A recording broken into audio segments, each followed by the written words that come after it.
Selamat pagi untuk kita semua. Perkenalkan, nama saya Maria Natalia Boke, NIM 1723030015. Saya dari kelas B reguler sore semester 7, jurusan Sosiologi. Pada kesempatan ini saya akan membahas isi review buku 4 untuk memenuhi tugas perencanaan dan kebijakan sosial dengan judul Regional Tata Kelola dan Pembuatan Kebijakan di Amerika Selatan, Pemerintahan, Pembangunan, dan Inklusi Sosial di Amerika Latin. Serial ini berusaha melampaui fokus tradisional pada keutamaan perjanjian perdagangan antara regional, ekonomi liberal, kebijakan, dan agenda kenyamanan yang seperti di Amerika Latin. Sebaliknya, kesepakatan judul dengan berbagai topik yang berkaitan dengan kerjasama internasional, global dan pemerintahan daerah, pembangunan berkelanjutan dan lingkungan, kerjasama, pengungsi internasional, dan inklusi sosial dalam konteks agenda pembangunan pasca 2015, serta dampaknya bagi kebijakan publik seluruh wilayah. Selain ini, pada prinsipnya berfokus tentang dinamika kerjasama internasional baru seperti selatan dan kerjasama segitiga, berbagai pengetahuan sebagai praktik saat ini, dan peran sektor swasta dalam membiayai kerjasama internasional dan pembangunan di Amerika Latin.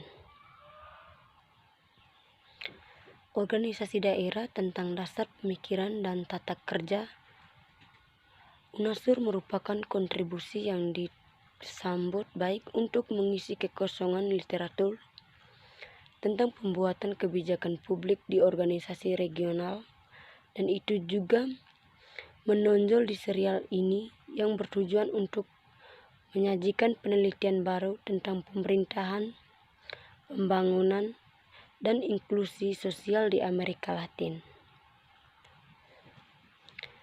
Jadi apa yang terjadi selama 10 tahun keberadaan ini? Dari visi resmi menyatakan bahwa UNASUR akan memberikan Selatan identitas dan kewarganegaraan Amerika, menjadi inisiatif kebijakan konkret yang merupakan kerja sama regional di luar dimensi ekonomi dan politik. Pada tanggal 20 April 2018, 6 negara UNASUR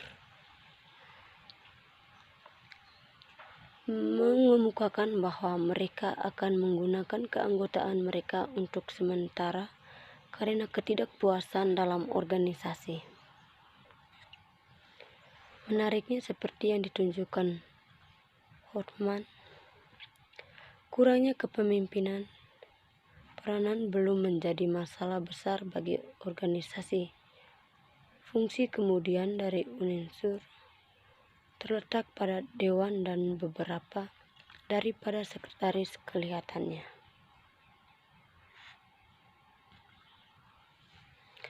Sosialisasi memainkan peran yang menentukan untuk terjadinya aksi kolektif. Akibatnya, Hoffman berangkat dari asumsi introspeksi ketika melihat sifat sosial tertentu dari setiap dewan. Disinilah letak sebuah kontribusi asli, baik dalam hal berteori secara konseptual dan bagaimana mengamati secara empiris dan memahami ciri-ciri unik organisasi dan kelembagaan yang tertanam dalam organisasi daerah. Kami berharap Hoffman akan melanjutkan pekerjaan penelitiannya di UNASUR terutama dengan membuka beberapa tempat untuk penelitian selanjutnya. Sedangkan untuk pembahasan teori konseptual, Hoffman menjelaskan bagaimana pilihan desain kelembagaan organisasi dapat mengalami atau memfasilitasi integrasi dalam bidang kebijakan. Dalam kasus UNASUR, itu benar jelas bahwa interaksi sektoral tidak memerlukan keterlibatan presiden atau supranasional seperti yang diringkas dalam kesimpulannya. Bagaimana pernyataan ini dalam kaitannya dengan organisasi regional lainnya adalah pernyataan terkait yang layak untuk pemeriksaan kolektif. Jalan menarik lainnya berkaitan dengan apa yang ditemukan Hoffman melalui beberapa wawancara yang dia lakukan dengan pembuatan kebijakan, bahwa pemerintah nasional menghadapi keterbatasan ekonomi dan sumber daya manusia tampak dibenahi dengan UNASUR, Dewan bersama banyak lainnya bilateral, regional atau multilateral, skema kerjasama. Bukan tujuan buku ini menjelaskan mengapa presiden tidak bisa menyetujui sekretaris dan tetap menetapkan calon yang mungkin. Sebaliknya, tujuannya ini adalah untuk melihat di balik layar politik presiden dan untuk memahami pola dan perangkat organisasi daerah UNASUR. Faktanya, organisasi bekerja hampir sepanjang waktu tanpa kepemimpinan yang sebenarnya. Sejak awal, menemukan sekretaris jenderal adalah tugas yang sulit melakukan, meskipun UNASUR membuat kemajuan besar dengan enstor sampai itu tidak berlaku sebelum atau sesudah mandatnya. Di banyak orang yang berbeda, kebijakan telah dikembangkan dalam upaya yang dilupakan. Buku ini akan fokus pada kebijakan publik regional dan berusaha memahami bagaimana ini proses pembuatan kebijakan bekerja di bagian orang UNASUR. Kebijakan publik di daerah, teori interaksi. Studi tentang wilayah bukanlah hal baru dalam penelitian akademisi modern.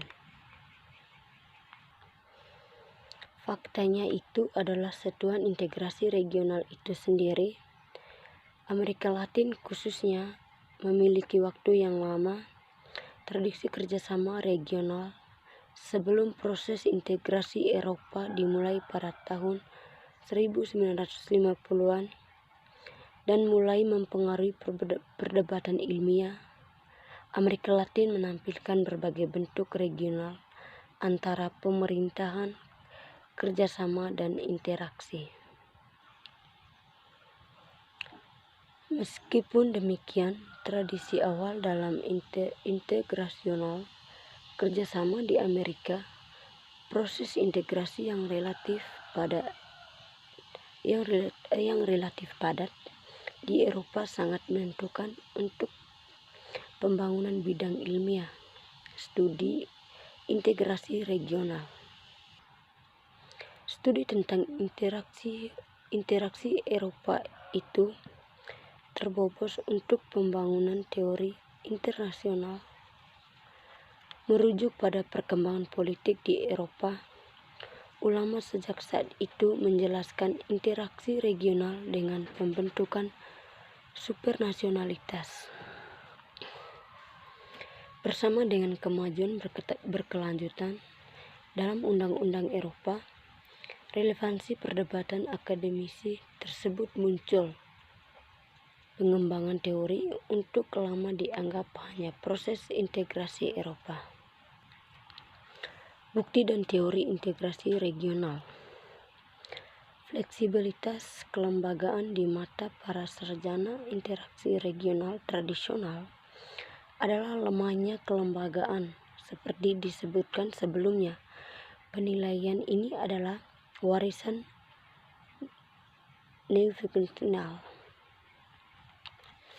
neofungsionalisme berusaha menjelaskan regional interaksi dengan pembentukan lembaga supranasional.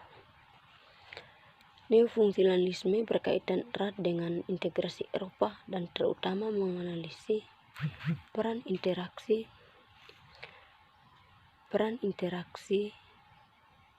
dan instruksi yang sedang berlangsung. Fungsionalis awal khususnya berfokus pada peran aktor dalam proses integrasi. Mereka mengklaim bahwa kerjasama yang berhasil tergantung pada kemampuan aktor untuk mengabstraksi dari kepentingan nasional. Neofungsionalisme mengadopsi ide ini dan memproyeksikan berbagai jenis aktor. Di satu sisi, mereka yang terkait pada rasionalitas politik, dan di sisi lain, akademisi, aktor yang mengikuti rasionalitas akan teknis. Studi kebijakan dan publik regional. Pembuatan kebijakan di tingkat global, teori terutama berusaha mengejar ketinggian dengan perkembangan baru dan berusaha menjelaskan kebijakan publik global. Sementara ada diskusi yang sedang berlangsung tentang ada atau tidak adanya perubahan struktur di kebijakan global dan pembuatan kebijakan di area internasional. Kita tidak tahu apapun tentang tingkat regional. Oleh karena itu, berguna untuk membedakan tingkat analisis. Pemerintahan selalu terlibat dalam pembentukan kebijakan nasional, dan kebijakan biasanya berupa program, proyek, atau undang-undang. Kebijakan global bekerja lebih sedikit tinggi beton. Mereka dapat berbentuk kesepakatan dan divisi standar atau kertas kebijakan sederhana. Pemerintah nasional apalagi tidak menentukan kebijakan global. Berbagai aktor, mungkin ada penulis kebijakan global, namun pemerintah tetap bersikap kritis terhadap implementasi kebijakan global pada sistem nasional mereka. Demikian isi review dari